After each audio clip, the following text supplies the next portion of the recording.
Welcome to the Next Level Human podcast. As a human, you have a job to do. In fact, you have 4 jobs: to earn and manage money, to attain and maintain health and fitness, to build and sustain personal relationships, to find meaning and make a difference. None of these jobs are taught in school, and that is what this podcast is designed to do. To educate us all on living our most fulfilled lives through the mastery of these 4 jobs. I'm your host, Dr. Jade Teta, and I believe we are here living this life for 3 reasons and 3 reasons only: to learn, to teach, and to love. In this podcast, I will be learning, teaching, and loving right along with you. I'm grateful to have your company. Here's to our next level.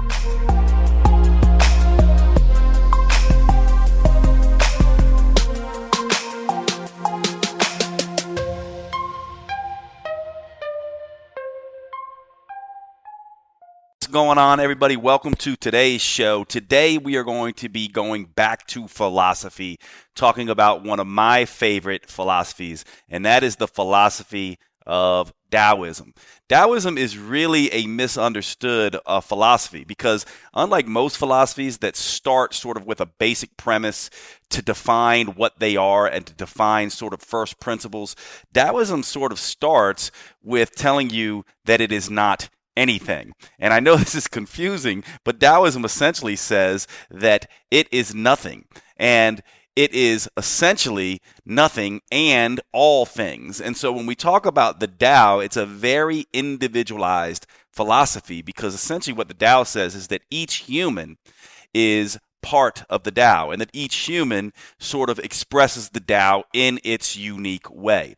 This philosophy is one of those philosophies that really gets tricky to follow, but I think it's only because in the Western world, we really value sort of action and planning and doing as sort of the center of things. It's a very much a doing, achieving, driving, planning, being sort of in ambition and all of these kinds of things. Taoism is really about stillness. It's really about not living from the head, but more from the heart. And so if you're someone who tends to like some of the new age spiritual type of talk, like the universe has your back and manifestation and visualization, you might like this discussion. And you may not be aware that a lot of the new agey talk really comes from sort of the Taoist way of looking at the world, especially when we talk about mindfulness and sort of acceptance and sort of being in flow with the universe, so to speak, and finding harmony and balance. Things about how nature is very harmonious and balanced and all of this kind of stuff. So naturalists and spiritualists and people like that find a lot to love about Taoism. Now, religious types tend not to understand Taoism, or they tend to not find or take a liking to it because it doesn't really give a common directive about God. In fact, it doesn't talk about God at all. It actually says that the Tao is an unknowable thing. It is all things and nothing. And so you can see some of the sort of godlike qualities of the Tao, but it's very careful about not worshiping the Tao as a god. And so this isn't it is a religion, of course. Many people talk about it as a religion, but it's mainly a philosophy. And so we're going to discuss this philosophy. Now, most people are familiar with the symbol of the yin and the yang. And so this symbol is the quintessential representation of Taoism. And what people normally do is they normally see this as light and harmonizing with dark, or good and bad, or the natural duality of life. And Taoism does talk about that, but the most important element of Taoism really is the line that traces between the white yin and the black yang. That line represents flow, and it also represents the heart of where the Taoist sort of philosophy comes down. In essence, Taoism is all about walking the middle way. the Wu way, they say. So the way is the path between, not getting too caught in the dark, not getting too caught in the light. And so in a sense, you've heard me talk a lot about in past episodes about bias and dogma.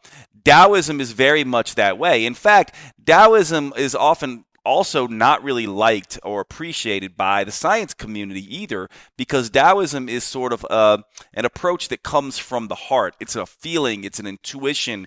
It's sort of like not doing anything until the time is right, and that right time will be displayed to you at that time. So it's sort of confusing. So the idea of planning and testing and trying to figure everything out is not really Taoist in nature. Taoism is more that things will be revealed, that you'll live your way into the answer, that the answer is already there in a sense. It's just being revealed to you, and there's nothing that you have to do. And so I know this philosophy is going to be a little bit challenging for many of you. But I love this philosophy because my two favorite philosophies, by the way, one on Stoicism, which I've done on this podcast, and now this one on Taoism, these two, to me, are my favorites in terms of most of the sort of philosophies. And to me, Stoicism is very practical, very directive, sort of very right-brained, I guess. Taoism is kind of the opposite. It's very intuitive. It doesn't give a whole lot of instructions, just sort of vague sort of concepts in the way of living, and it's sort of anti-rationality and reason in a sense. And so you may have heard this idea that we kind of have really two brains in a sense. One is our very rational reasons brain, and one is our very intuitive brain. And many people will kind of say, well, you really want to be intuitive. You're too reasoned. You're not going to do right. And then other people will say, well, you need to be a little bit more rational, and that's where it is. And you kind of can see this when you look out into the world, sort of the spiritual types who really gravitate towards things like I'm an empath, and do you know your Enneagram number, and and they're very much into astrology, these very non-scientific, non-rational sort of woo-woo ideas. A rationalist would, sort of pounce on that and say that's not very useful. But the other way around would be the spiritual types who would say we need this intuitive approach. Really, this battle, again, represented in the yin and yang, there's always this duality. The right way is to include both. It's really about being reasoned and rational enough, and also about being intuitive and heartfelt enough. And so in a sense, Taoism is the quintessential balancer. It's all about finding harmony. It's not being too biased or dogmatic in either way. It's not being too rational or too intuitive. Now, there's several concepts in Taoism that we can cover here. And I always like to come up with acronyms to make this easy for you. But really, when you think about Taoism, there's four sort of areas and concepts that you really want to focus on. First is the idea of stillness. And this is kind of synonymous with simplicity and patience. So, like I said, Taoism is not a philosophy of action so much, and it's not really a philosophy of non-action either, but rather right action. And that action, that right action, the thing that you should be doing, is revealed to you. And so it's only understood by waiting and listening in this very still place. In a sense, Taoism would say that many of us in the Western world get lost and are keeping ourselves from the Tao because we're far too directive, far too ambitious, far too wanting to try to control life. And what they would say is that what Taoism would say was that you cannot do this.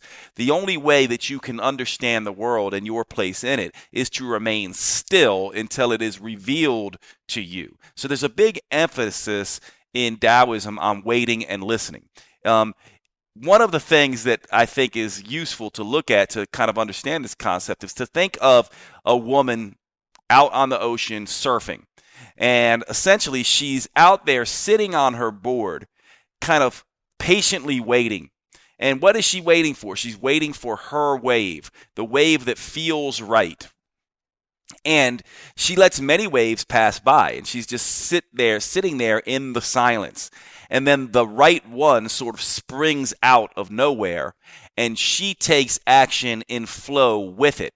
And then the flow of the water plus her action together create a greater force, a greater change that propels her forward, versus her sitting out there and chasing every single wave and trying to make the wave be something that it is not. Taoism would say, wait your turn. Taoism would say, be still. Taoism would say, suffer in silence. Let the answer emerge for you.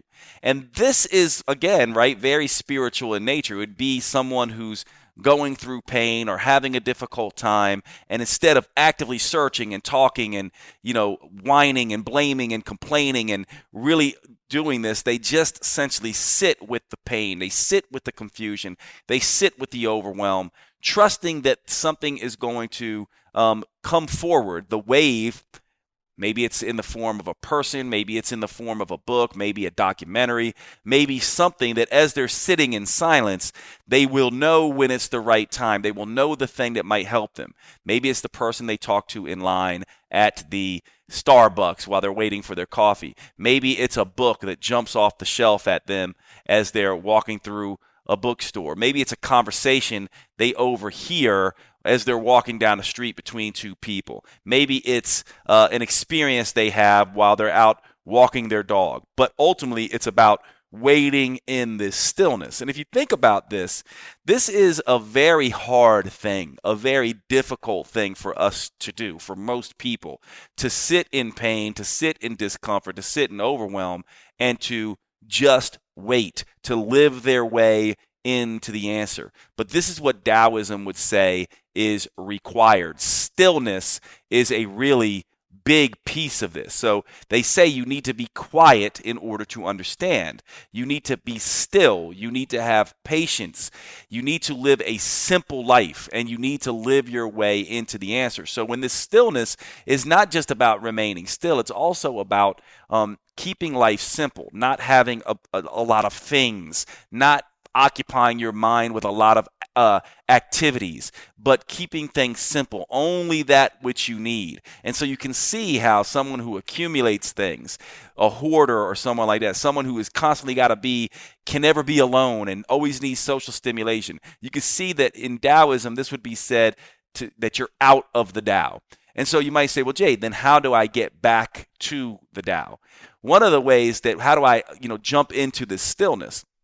Well, we oftentimes also get this wrong, in my opinion, in the Western world, because we think it's about sitting arms crossed, lotus pose, oming, and watching our breath. And we think that this is stillness.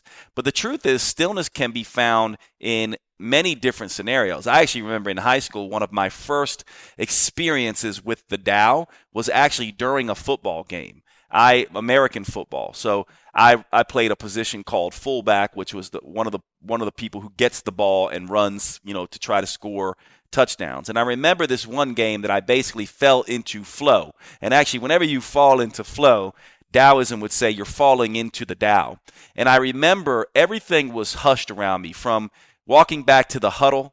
Even though there was noise around me, I can almost feel my cleats on the ground. I remember the being in the huddle and hearing the cadences and seeing things almost in slow motion. I would get the ball and I just fell into flow. And in American football, for those who don't know, the fullback is a running back, but he doesn't get the ball a bunch. But I was a running fullback, meaning I got the ball a lot. And this particular game, I rushed for over 300 yards in this game, which is essentially unheard of. First of all, it's a very difficult thing to do in general for anyone, but the fact for a fullback doing it. And I remember coming out of that game almost feeling like I was stoned or something, being in the Tao, being in stillness, just waiting and listening for the hole to open up and only acting and not overacting, right? So not trying too hard, but letting myself fall into the flow of the game. And I remember and by the way, I wasn't taking any drugs or anything like that at the time, but I remember thinking to myself,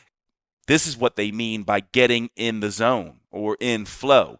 And it can happen driving down the street where you essentially get in, you're even in your car and you're sort of in this meditative state. You're driving, you are completely aware, but it's almost as if your unconscious is doing the driving and your conscious is aware of everything around you. The person who crosses in front of you, the squirrel that runs across the street, the dog, the person walking their dog, the car, sort of driving near you or passing you, and you're just fully aware, not because you're trying to be, but specifically because you're not trying to be. So there's this thing that happens when you drop into flow or the zone or the Tao, where all of a sudden you're not trying, but it almost feels like life is pulling you along in this sort of beautiful sort of opera-esque or symphony-esque thing where you're there and you're aware of it, but you don't really know what is directing you. It's almost like you are directing you, but something else is pulling you along as well.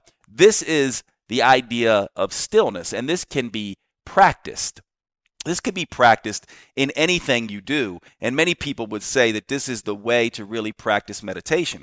One of the benefits of this, by the way, is that with meditation, many times people think they'll put on blackout, shades, like, something over their eye to black out their eyes. Maybe they'll put in, some earmuffs not to hear, to black out sound, and then they can sit and meditate. The conditions have to be perfect.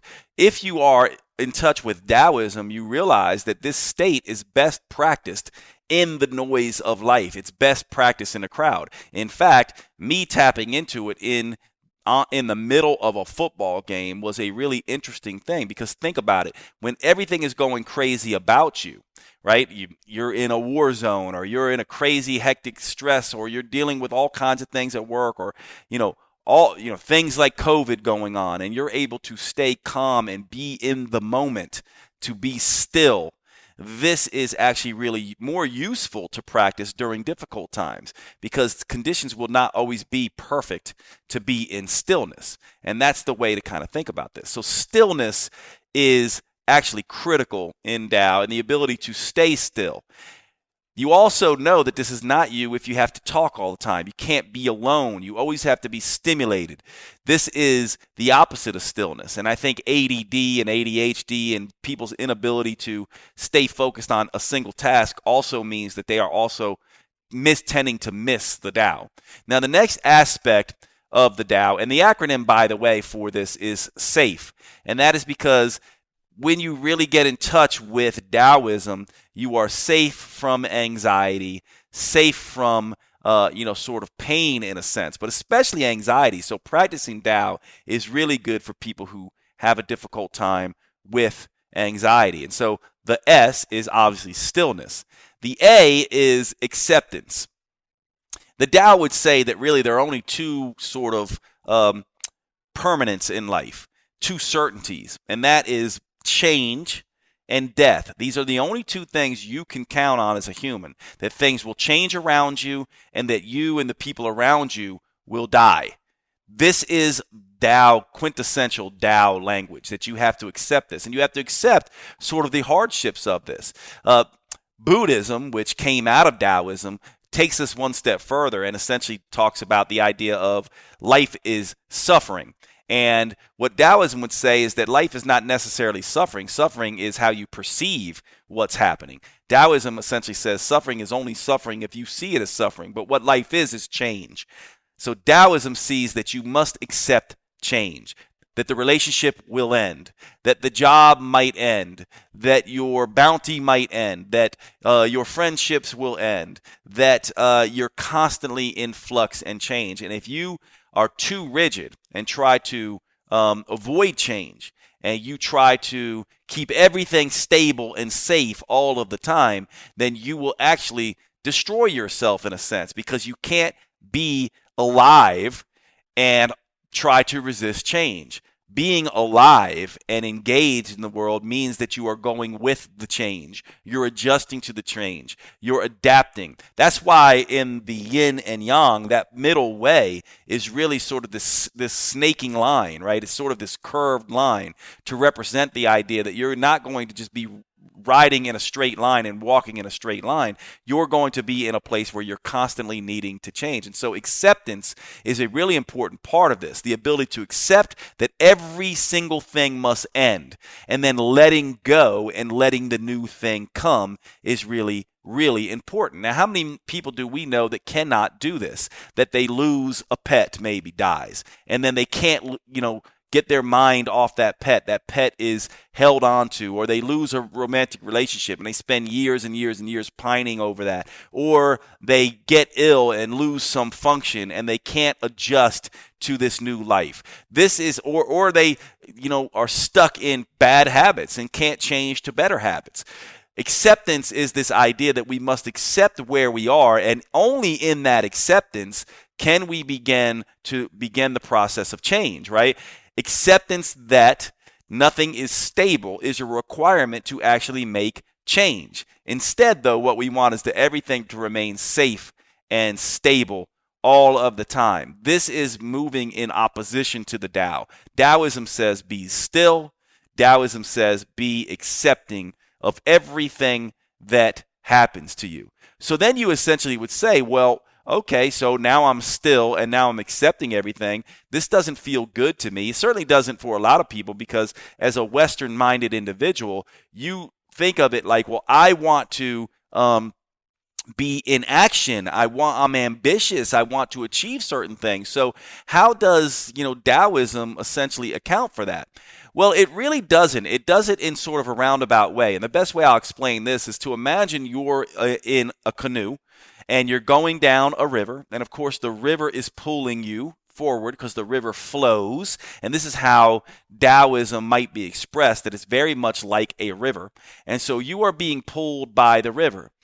However, you can exert some influence. You can lay back in that canoe, drape your arms in the water, create some turbulence in the water, and maybe act as a rudder to pull yourself into a little eddy over here, and to perhaps, go direct to another area of the river, but ultimately you're still be pulling down. If you try to turn that canoe around and row upstream, you will become exhausted. And the Tao would say that many, many people are trying to do that. They're beating their heads against the wall. Now, this goes to purpose as well, because purpose is something that is partly been dictated for you, partly your genetics, the people that you had been exposed to, the passions, your superpowers, your pain. You're not in control of all those things, but you do get to choose what you're going to make out of it. So it's the same thing here. You might be being pulled down that river, but you do get to exert some influence. In a sense, you are in action with, in partnership with the river. You can't go against it, but you can influence it to some degree. If you're coming down and there's a big boulder in front of you as your canoe comes, you can use your oar or your, to slightly get out of the way, to adjust. So it's not that you're completely unable to exert any influence over your life. It's just that this river is flowing and pulling you in a particular direction. And the degree to which you can see that direction and start working with it is the degree that you will be safe. Imagine being in whitewater rapids and turning your boat sideways. You're going to flip over. You're going to hurt yourself. Or imagine being in a fast-flowing river and trying to go upstream. This is analogous to someone who wants to be an actor but has no acting sort of talent, or a singer and has no real singing talent, or someone who is, trying to be an entrepreneur and really doesn't necessarily have this talent. However, pursuing a thing is not necessarily bad, right? You can pursue, let's say you're going down in this river and you see a little eddy and you kind of want to make it over there to kind of get in, more calm water. And as you're heading in that direction, you realize some things, you get some insights, and you say, oh, actually that place over there in the river looks a little better. Let me try to get there instead. This is how the Tao works in real life. Perhaps I start out wanting to be a teacher in terms of teaching metabolism. And many of you who know me, you see that this is kind of how it worked for me as well. I started out sort of moving in a direction, teaching a particular thing. Now, what the Tao would say is don't get too attached to that, because that might not be in alignment with your purpose, or your purpose might be meant to be evolved past that. So perhaps I'm trying to teach metabolism and make my name in this particular field, but then something happens to me and I end up teaching something completely different. In my case, I started out wanting to be a healer, and following the Tao led me to actually being a teacher. And this is what is really interesting about this, because what many people will do with sort of their natural Western way of seeing the world is they will become adamant about becoming a thing for popularity, or for status. They don't do it in a way to say, am I suited to this thing? They do it in a way that says, if I do this thing, I will look good to the outside world. This is going against the Tao. The Tao would say you have a particular nature that you are best suited for, and the world will show you what that nature is. Your job is to work with that rather than against it. We all know these kind of stories where there's the artist who feels compelled to do art, but is constantly pushed by their parents and culture to become a scientist, when really what they wanted was to paint, and they had this urge to paint, and instead they went in the direction of something else. That is going against the Tao. And what Taoism would say is that you will suffer the consequences of this anytime you try to move against your natural Tao. So the Tao is this thing that's working for you. And this does go into some of the spiritual language that we hear. You've heard this idea that life is not happening to you, it's happening for you. Well, you might not be aware that this is a very Taoist sort of way of thinking, is that ultimately the Tao is moving you to a place that is probably best suited for you. Your job is to spot it and work with it rather than against it. This is where we talk about the idea of flow. So the S in this acronym is being still, the A is acceptance, the F is flow. And so what you're really doing is, when you're flowing down this river, when you're flowing down the universal Tao, what you're actually doing is you're letting life sort of guide you gently. You are acting in concert with life. You're not acting against it. So if certain things come up for you, you don't avoid them. An example might be this. Let's say you have a particular type of person romantically that you're attracted to, because you think that, I don't know, tall, dark, and handsome men or blonde, blue-eyed women are what you're meant to be with, because that looks good from a cultural perspective. But then you run into this great person who doesn't necessarily fit your type, but you ignore that because you're too locked into your type of romantic partner. And everything goes south from that because you avoided the Tao. You weren't in Tao. You weren't letting life help you along. You were instead trying to demand what you want. And the Taoism would say that always tends to point you in the wrong direction. So falling into flow is letting life work for you.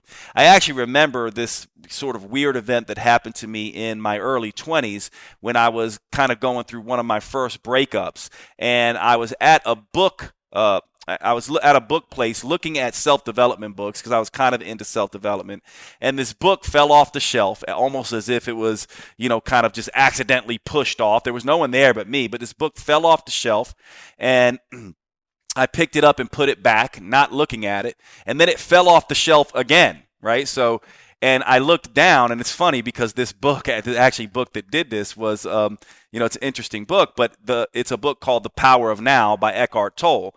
This was in my early 20s, and that stopped me at that point, and I actually picked up the book and was like, I don't know what this book is about, but I ended up buying that book. That book had a pretty profound influence on me. So I know this sounds like woo-woo language, and perhaps it is, but the whole point, though, is what story works for you. But this would be an example of Taoism working for me, essentially flowing and pushing things into my path, which I then acted upon.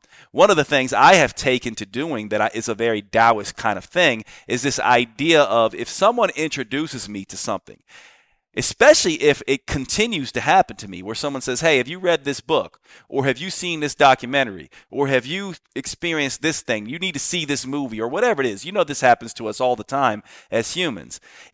My rule is, if that happens to me more than one time, I go, maybe there's something in there for me, and I usually try to seek that thing out. And almost always when I do, there's something that I learn from that. So this would be sort of one aspect of being in flow. Interestingly enough, one of my favorite philosophers is Bruce Lee, the actor, the martial artist. A lot of people don't know he was a philosopher, but he actually introduced a lot of Taoist thought to the Western world. He has this famous saying of, like, be like water, my friend. He says water can crash, or water can flow, or water can sit still. Water changes. If you put it in a teacup, it becomes the teacup. If you put it in a cup, it becomes the cup. If you put it in a pot, it becomes the pot. It takes the shape of many different things, and it has many different attributes because it's water. So, and this, by the way, is not a quote from Bruce Lee. Bruce Lee literally took this from the Tao Te Ching. This is in the Tao Te Ching, the book on essentially Taoism. And so he just took it. Many people credit it to him, but it's actually Lao Tzu and that particular, and the Tao Te Ching, where that concept came from. But this is another idea of sort of being in flow. The idea that there are going to be times where life demands that you have boundaries, and there are going to be other times where life demands you sit still. There are going to be other times where life demands you flow, where life demands you morph into something else, right? This is very much like this river in the canoe. And the way I like to explain this is this. Many people who come from a religious background will say there's a creator and they have a plan. Other people who don't love that idea say, no, you're completely in charge. It's completely up to you. Taoism would say that you are a co-creator with the universe, that the universe is creating certain things for you, and it's your job also to find that and to fall in flow. So you can see how Taoism sort of splits this very scientific, sort of narcissistic, sort of self, I'm the center of the universe, it's all up to me, I'll make my own way. But it also resists this idea that there's some grand plan up in the world, or, up in the sky, some guy with a plan for you that you're going to do. Instead, it says you are a co-creator, that life is doing what it's doing, and perhaps life has a direction, but you get to exert some influence in that. And this is what this flow state is really like. This is what it's meant sort of to be when we're talking about Taoism. So again, we have stillness, we have acceptance, we have flow, and then the last piece here is equilibrium or harmony. So what Taoism says is that life is very much like a pendulum, that you're always going to have swings, and it's always going to swing back and forth, and that even history is going to be this way. There's going to be times where you're happy. There's going to be times where you're sad. There's going to be times where you're confused and times where you have everything sort of figured out. You're going to be vacillating between extremes. Again, if we talk about this river, there'll be times where the river is calm, almost completely still. There'll be other times where this river is completely rushing. There'll be times where there is, very smooth waters, no rocks at all, no obstacles in your path. There'll be other times where there are obstacles in your path. Ultimately, what the Tao says is you want to avoid the extremes. You want to avoid being in this sort of place where you always see life as difficult and a struggle. You also want to avoid the extreme of always seeing life as always just, light and love. That there are dark sides of life and there are light sides of life, that there's love and there is hate, that there is evil and there is love and beauty. And this is partly what the Tao tries to help us to understand, that we have to understand that life is not always going to be good, nor is life always going to be bad. And this goes to this living your way into the answer. Oftentimes people say to me when I'm working in counseling and coaching with people, how am I going to deal with this pain? I don't want to deal with this anymore. And the idea is that pain will always end. There will always be happiness, and then there will always be more pain. And so in a sense, your job is to walk the gray. And the only thing that you can do with these things is to learn the lessons, right? There's wisdom in the gray. This is where it happens, to understand darkness.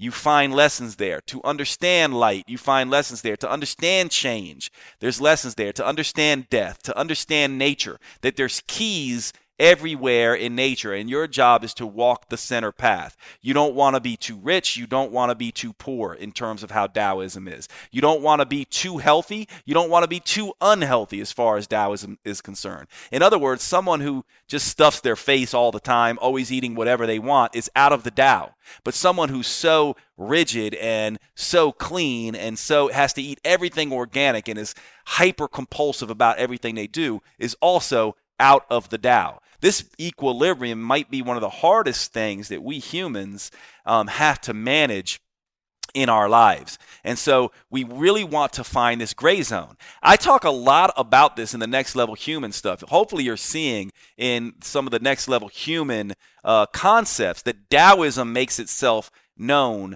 in a very big way throughout a lot of my personal philosophy and sort of the way the Next Level Human constructs take shape. That it's really about gray, avoiding bias, avoiding dogma, understanding that you have a unique spiritual fingerprint that you're here on earth to do. And that this also, though, requires a choice. It's not that you don't have choice in the matter. You can choose not to take that on, but you must really work in terms of the way Taoism sees things. You must really work to find this middle way, not being too extreme in either direction. And so Taoism is all about stillness, acceptance, flow, and equilibrium. SAFE, that's the acronym to remember here, because it keeps you safe primarily from anxiety and overwhelm. It helps you find the balance in life. So when you see these people that you always feel like they just always seem like nothing riles them up, like they're just prepared for everything, that they, just kind of go with the flow of life. A lot of these people we respect and we admire, and we wonder how they hold it all together in the most difficult times. We really admire this in leaders, and we really like it in ourselves when we're able to take action when action is necessary, and we're able to be quiet when it demands silence. We're able to speak up when it is required, and we're able to fall into flow like this. These are people who are very, very in touch with the Tao. So hopefully this gives you a really good sort of introductory beginning into Taoism. If you want to know some of my favorite books on Taoism, one of the easiest ones to kind of get this concept is The Tao of Pooh, which is a tiny little read. And if you like Winnie the Pooh, it basically teaches you Taoism through how Winnie the Pooh approaches life. This is one of the easiest reads that I would look at. And of course, there are many of these. Alan Watts, and the name of the book is escaping me right now, has a great sort of book on Taoism as well that you might want to check out. Also, the sort of philosophical works of Bruce Lee are heavily influenced by Taoism. Okay, so let me just briefly, before we end here, let me just bring you through a couple things really quickly just to solidify it all for you. The idea here is stillness. You want to, as a Taoist or someone who's practicing Taoism, learn to be still in the noisiest of times. You don't want to create stillness and then listen to your breath. You want to be able to listen to your breath while all the craziness is going on. So it's not just practicing when everything is quiet and perfect. This idea that it's easy to be all good when everything's all good. It's easy to focus when there's no craziness going on. Stillness really means cultivating awareness when crazy is happening. That's the first aspect. That's the S. That's stillness. Acceptance. Acceptance means you accept that there are only two certainties in life: change and death. If you cannot accept change, that things will end, you are going to be out of the Tao and you will suffer more as a result of this. You must accept what happens to you. You must accept that people die. You must accept that people get sick. You must accept that you will find love and lose love. This is part of being a human and part of being in Tao.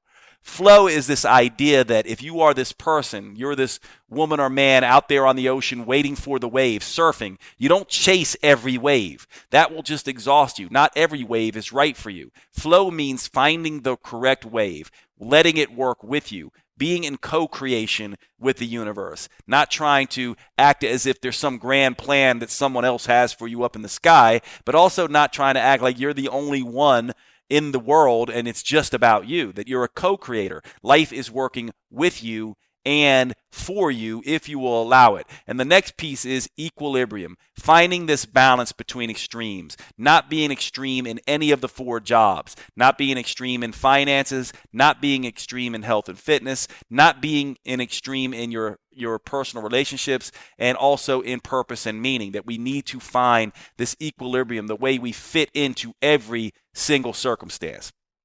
All right, I've been rambling on for a while, so I'm going to end here. I want to remind you of the sponsors of the show. Please check them out. They're the ones that keep the show going. First off is Cured Nutrition. I use their Zen CBD product to help me sleep. This is a really great one. They have other products as well as CBD for your dog. If you have dogs that are a little bit rambunctious, they can help with that. They have another one called Rise that helps with focus.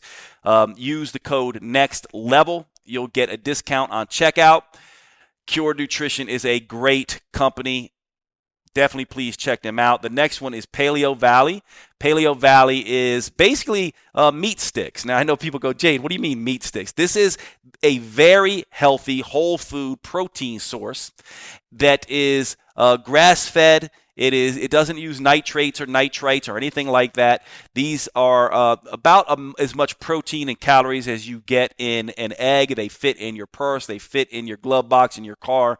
I tend to have these things everywhere. I actually don't have them now, and I'm kind of suffering in my ability to manage my hunger. I always have these things around, and it's a really great product. They also have other products as well, so check them out, paleovalley.com. Same code, next level. You'll get a discount on that. All right, guys, thanks so much for hanging out with me today, and I will see you at the next show.